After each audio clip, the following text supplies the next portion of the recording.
rewrite history, cause I'm in the mood to label us the leaders of the new school. This ain't for the radio, can't find this on YouTube. This the type of killing that these critics ain't used to. Victorious, victorious, victorious. In this day and age, I got time for innovation, time to be creative, time too big to waste on my time on critics hating, flattered by your opinions to show you I'll just embrace it. Now watch a early sunrise up, no daylight savings, go nuts when I have to. Glaze bet my sound in this beats on the house that we dreaming. Watch me way back up in the gas so my thoughts are distorted, cause I recall guys were hating uncommonly, all of them became common denominators. Hold up, try to overlook a rival, all eyes on me cause I got no competition. What is going on, guys? Welcome back to the channel. Thank you for cooling with Jay as always. So guys, this is my Ducati V4. I've owned it now for about a year and a half. This is my very first bike, very first ownership, and I pretty much made my channel about going through the experience of a newbie rider starting out on a super bike and kind of going through that experience. And as always, if you haven't already, please like and subscribe and check me out on all of my social media as well. So in today's video, guys, we're actually going to go over what that experience was like for me to pick up and purchase not only my dream bike but my very first bike. What you're looking at is downtown Portland. So this is downtown Portland. This is where I live. A few sunny days left as we get closer to the fall winter seasons. We get more rain here than other states do, so it's more of a challenge to find sunny days to rain, but this is one of them. So it's a gorgeous day outside, and yeah, that's what it looks like. So yeah, guys, let us start this video. I was taking some photos and some pictures, and now we can start the vlog.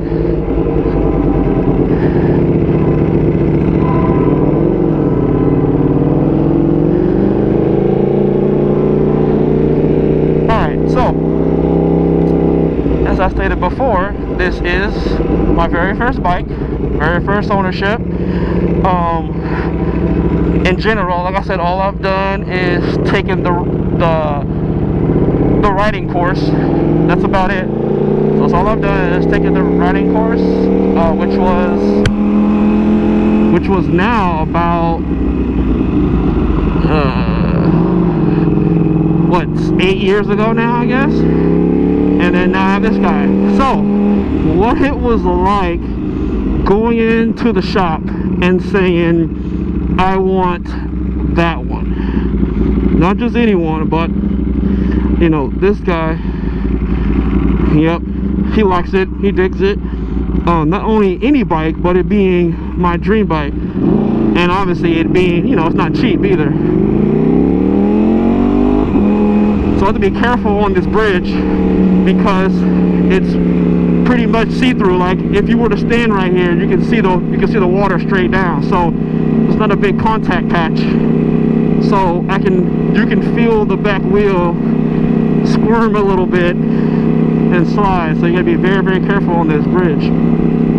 But anyway, so basically how it happened was, as soon as they announced that, hey, the Ducati V4 is coming out, like it was, I think it was October. So they announced it, revealed it, showed it. I think it was in January that, you know, all the test riders go out, all the journalists go out and they ride the bike, right? And they kind of review it and rate it and tell you how good it is. Well, they said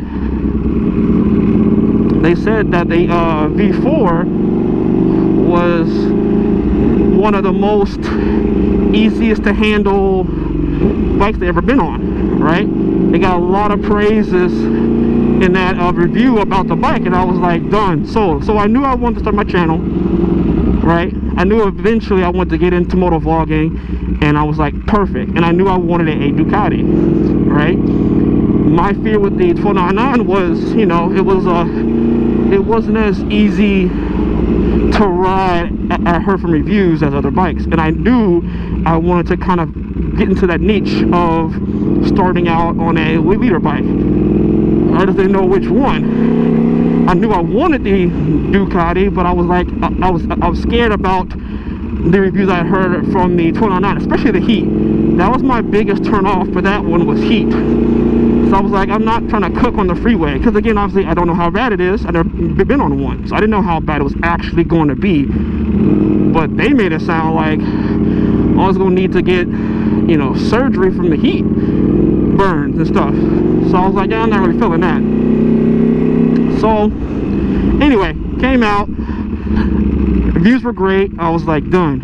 So I walked into the shop and was like, hey, I want to put a deposit. So basically how it worked is I put a $500 deposit on the bike, so it locked me in for this one. Now I was still back and forth then about which one, you know, the S or the base. Anyway, I locked in with the base, so it locked in this one as mine, okay, which was February. I want to say that was February. And then in March I got the call saying, so how it works is you put the deposit down, right, and you don't pay anything else. So you don't pay for the bike in full because you're not taking ownership of it yet. So all you do is just pay for the deposit. So once I got the call saying, hey, it's coming off the ship, yada yada yada, it'll be here soon, that's when they ran the credit check and all that whatnot. I was approved. Well, here's the funny part, is I wasn't sure. So I still don't know if I'm gonna actually get the bike officially yet, right? I don't know. So I get the call from the guy at Corsa, and it's a voicemail because I was busy. Okay, so in that voicemail, I didn't want to listen to it because I was afraid I wouldn't get approved for it. So I was afraid. You know, I didn't know. I haven't purposely made a purchase of that large before, so I really wasn't sure what was going to happen, and I was kind of afraid that I wouldn't have the bike for my YouTube channel. So it took me 2 days. I finally listened to the voicemail. Voicemail was, you know, was good. Hey, you get approved, great, everything's good to go. So I show up to the shop, right, and it still hasn't hit me yet, like, this is mine. Like, I'm waiting for somebody to say, hey Thomas, hey, we found out, we read some weird thing back in the day, you ran a red light and your credits, you don't have, I don't know, you know how your brain starts working and thinking of things that aren't really going to happen. And I learned something, guys, during that whole process, that I had been so comfortable with things not going my way that when they finally did, I spent the whole time questioning it, like looking for like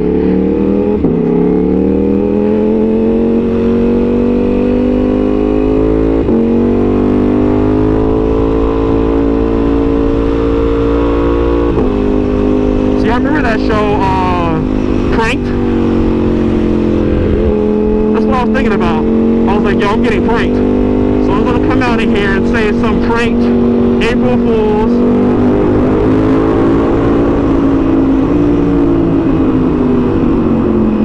Oh, the tunnel noise is so good. Woo. I feel like someone's gonna say pranked April Fools, it's not really yours. Something along that line, like I was waiting for it to happen, and it never did.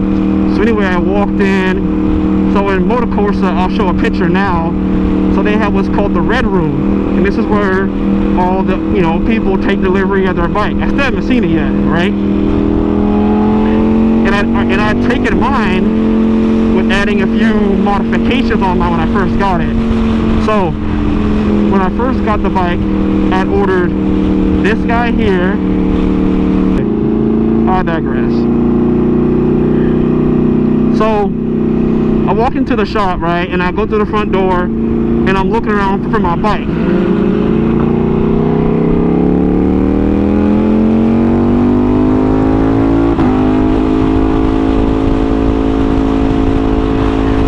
Really?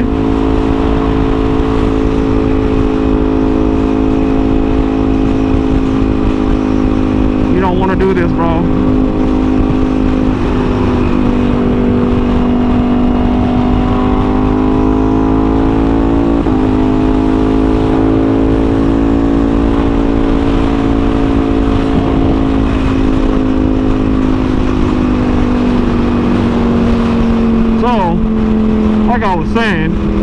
So my bike was in the red room, right? I was walking around talking to the guys. They're all congratulating me on my bike and telling me like, hey man, you know, I'm sure you're super excited. Guys, I'm still walking around, so I know the bike's there. I know it's mine. I already paid for it. Oh, so that's what I was saying. So what I was saying was, guys, that I already gotten some mods put on it too. I got this guy, the reservoirs, which was weird, but the reservoirs weren't in yet because Ducati had a lot of back order because they were changing their Audi shop. So a lot of my mods I didn't even put on until like August, September. But I digress. This is a side note that I got tons of modifications or parts I'd added to my payment, but it didn't happen because I did their thing. So I'm still walking around. I'm still in this like zone of it's still not mine, it's still not mine. And you know, I walk in the back, I sign the papers, right? I'm signing away my name. Again, I'm still like, man, this is really happening. Like my dream bike. Like, guys, I had pictures of, I'm gonna put the picture up now. I had an Instagram post about one day this bike will be mine. Now the bike, of course, is a CBR, but I knew my dream was to always be on YouTube and to have into moto vlogs. I don't care if it never takes off, never turns into money, but I had that dream of making YouTube videos of it being on the bike, because I used to watch them back in 06, 07 about what was the best exhaust for different CBRs. But I was thinking smaller, right? I was thinking, well, Ducatis look amazing, but I don't have Ducati money. So I was always looking at it as, what bike can I afford right now? That's why the CBR became quote-unquote my dream. Not my dream because that's the bike I really, really wanted. It's just because that's what I could obtain. So I dropped my standards down to what my finances were. They always have this saying that two things have to happen. Either you raise your expectations to meet your desires, or you lower your desires to meet, you know, what you think the value is. And that's what I was doing at that time. So, signed the papers. Still haven't seen the bike yet, guys. I walk out of the back room, right, signing the papers. I get the keys. He takes me into the red room, and I see it for the first time, and I'm smiling, right? And I'm smiling, but I'm still in this still like surreal mode of this is still really my bike. So I'm still in my surreal phase, and I'm you know, going through the process of soaking it all in, I guess you could say. And you know, he starts it up, I'm smiling. He goes through all the systems, engages, tells about it all, but I didn't ride mine home. So mine got delivered to me, so I didn't ride mine home, okay? And the point I want to get to is, or the thing that I take back, reflecting on it now, man, is what I said at the beginning of this video. Is it's unfortunate for myself, because it's no one's fault but my own, but I had gotten so accustomed with things that I really desired failing, that when the time came for that thing to turn around and come back around and work in my favor, I was so caught up on all the past that hadn't happened that I couldn't like be in the present. And that's the thing I want to make sure y'all don't do, is, you know, be in this society always wants to be in the moment, right? And there are times for it, and there's times to not be. And that was one of those times, guys, where I should have really soaked in what was happening to me, like being able to, you know, purchase my dream bike, knowing I'm starting my channel, all of that. Like, this day had come 8 years later, and all the scars of the different things that had happened throughout the 8 years for this to finally transpire kind of overshadowed the moment, and I missed it. You know, don't miss y'all's moment because you're too busy, you know, thinking about the past, because that's what I did. And to add to that, the guy even said, he asked me, he was like, hey man, you don't seem very excited. That's what he said. So I'm looking at the bike, walking around it, and he goes, you don't seem like you're very excited to pick up your dream bike. And he's kind of like looking at me like, dude, you're getting your dream bike? And I'm kind of like, yeah, I'm getting my dream bike. And I've always tried to be this like this humble guy of like, hey, it's just a bike, you know. It's just, you know, I'm trying to be that kind of person, right? It's just a material thing. It's going to diminish if you drop it. Like, I'm trying to look at it very, very unenthusiastically, because I know there's always pros and cons to everything, right?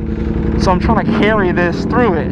And what I realized is I didn't take a moment in that moment to appreciate it.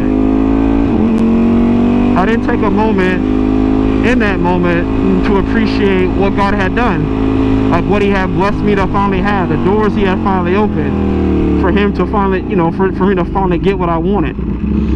And that's my own fault, you know, and I've said sorry for it, but in that moment I was so busy of trying to be this, I don't know, kind of person that looks at things very, very bland and, you know, unemotionally, that I didn't take a second to just breathe in and be like, yeah, I did it. It's done. Like, whatever happens tomorrow, if I drop the bike going home, whatever the case is, whatever. But in this moment right now, I should celebrate. So that's my message to y'all, man. Celebrate those moments of victory, because I'm telling you, being 31 years old, those moments don't come too often. So celebrate them, give thanks, you know, pop your champagne, have your drunken night when you're partying, acting crazy, and then tomorrow, and get up and get to work. And my message to y'all is, man, make sure you do both, because I got up the next day and did the work, but I can't take back that, you know. No matter what bike I get next, I can never get back that sense of the first time. I didn't take a moment to take time to really, you know, let it sink in. I gave thanks. I thank God and all that stuff. Got on my knees, thank the Lord. But what I didn't do is I didn't take a moment to really let it sink. So that's it for today, guys. Thank you for cooling with Jay as always. I hope you like my content. I'm gonna try to keep making them. As always, if you haven't, please like and subscribe. You know, I'm trying to grow my channel, as y'all already know, and then with me possibly trying to get this new V4 Street Fighter, who knows what mods I might end up doing, and you never know what companies might want to work with me. But to do that, I need views, I need subscribers, I need to show them that, hey, my channel is worth you know, us having a partnership. Anyway, guys, with that being said, thank you for cooling with Jay, and I'll see y'all in the next video.